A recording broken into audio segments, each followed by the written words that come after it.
دارالعلوم دیوبند کا ایک واقعہ 5 مارچ 2000 کو ہندوستانی وزیر خارجہ مسٹر جسونت سنگھ کا ٹیلی فون آیا۔ انہوں نے کہا کہ ایک مسئلے میں آپ سے بات کرنا ہے۔ اس کے لیے میں وزارت خارجہ کے joint secretary mister Vivek Katju کو آپ کے پاس بھیجنا چاہتا ہوں۔ اس کے بعد وہ 5 مارچ کی شام کو ہمارے دفتر میں آئے اور دیر تک گفتگو کی۔ مسٹر وویک کاٹجو نے کہا کہ ہائی جیکنگ کے معاملے میں میں جسونت سنگھ کے ساتھ افغانستان یعنی قندھار گیا تھا۔ وہاں ہماری ملاقات افغانی نوجوانوں سے ہوئی۔ انہوں نے اپنے آپ کو دیوبندی بتایا۔ ہم نے پوچھا کہ آپ لوگ برائے سیاحت ہندوستان آنا پسند کریں گے؟ انہوں نے کہا کہ ہاں۔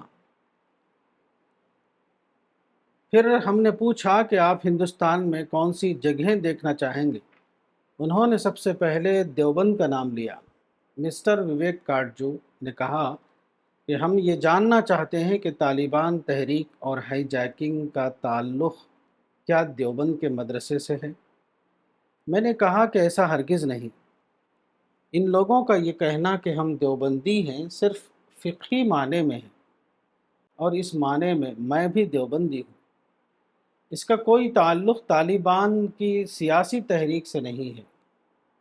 پھر میں نے کہا کہ افغانستان میں بڑے بڑے دینی مدرسے نہیں ہیں، چنانچہ آزادی سے پہلے افغانستان کے طلباء دارالعلوم دیوبند میں آ کر دینی تعلیم حاصل کرتے تھے۔ آزادی کے بعد جب حالات بدل گئے، دیوبند کے پڑھے ہوئے علماء نے بلوچستان میں افغانستانی سرحد کے قریب بہت سے مدرسے قائم کیے۔ یہ مدرسے نصاب کے اعتبار سے دیوبندی پیٹرن پر تھے، اس لیے ان مدرسوں کو بھی دیوبندی مدرسہ کہا جانے لگا۔ دیوبندی مدرسے کا مطلب حنفی فقہ کی تعلیم کا مدرسہ ہے، جیسا کہ دیوبند کا یہ مدرسہ ہے۔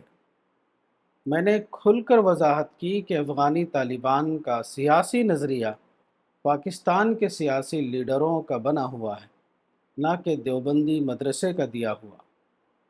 مسٹر وویک کاٹجو میری باتوں کو سن کر مطمئن ہو گئے اور دیوبند کے بارے میں ان کے شبہات ختم ہو گئے۔